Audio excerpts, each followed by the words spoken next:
The birth anniversary of Rabindranath Tagore is observed on 7th May according to a Gregorian calendar. But according to a Bengali calendar, he was born on 25th day of Boishakh Mas. So, in West Bengal, his birthday as per the Bengali calendar is celebrated either on 8th May or 9th May. Rabindranath Tagore birth anniversary is also known as Pochishe Boishakh. He was born in a rich Brahmin family in Calcutta and was the youngest sibling in his family. Let us tell you that Rabindranath Tagore was a multi-talented personality with great desire to learn new things. His contribution to literature, music and his several works are unforgettable. People not only in West Bengal but also all over India remember him and his contribution on his birth anniversary. Even in 1913, he was awarded with the most prestigious Nobel Prize for its great contribution to Indian literature. Do you know he is the first person from Asia to receive this award? We can't forget that he is the person who has composed the national anthem of India.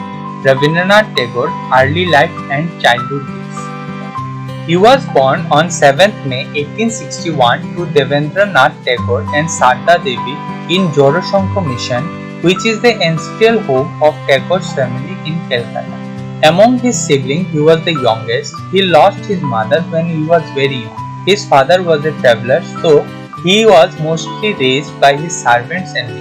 At the age of 8, he started writing poems, and by the age of 16, he also started composing artwork and started publishing his poems under a pseudonym Bhanushima.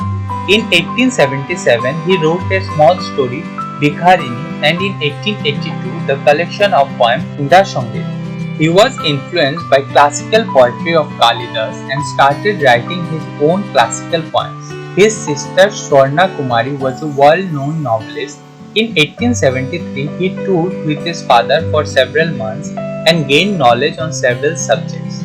He learned Sikhism when he stayed in Amritsar and penned down about 6 poems and many articles on religion. Rabindranath Tagore Education. His traditional education began in England at a public school. In 1878, he went to England to become a barrister to fulfill his father's wish.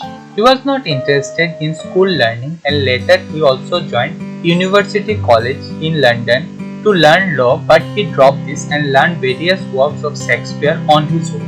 He also learned the essence of English, Scottish literature and music. He returned to India and married Mrinalini Devi. Rabindranath Tagore established Shantiniketan. His father bought a huge land for meditation and named it Shantiniketan. Devendranath Tagore formed an ashram in 1863. In 1901, Rabindranath Tagore established an open-air school. It was a prayer hall with marble flooring and named the Mandir. It was also called Pratna Bhavan and started with 5 students. Classes here were held under trees and followed the traditional Guru-Shishya method of teaching. These strands of teaching revealed the ancient method of teaching, which proved beneficial when compared with the modern method.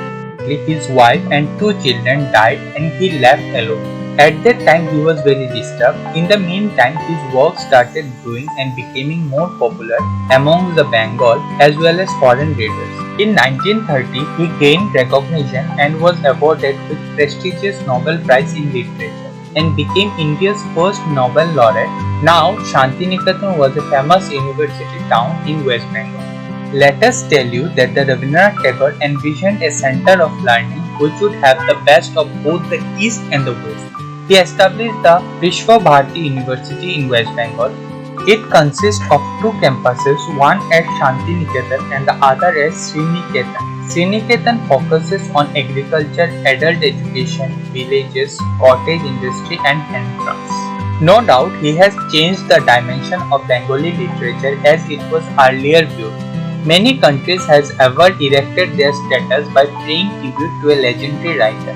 Around 5 museums are dedicated to Tagore, out of which 3 are situated in India and the 2 remaining in Bangladesh. He spent his last years in severe pain and even in 1937 he went to coma condition. After a lot of suffering, he died on 7th August 1941 in a Joroshankho mission where he brought up.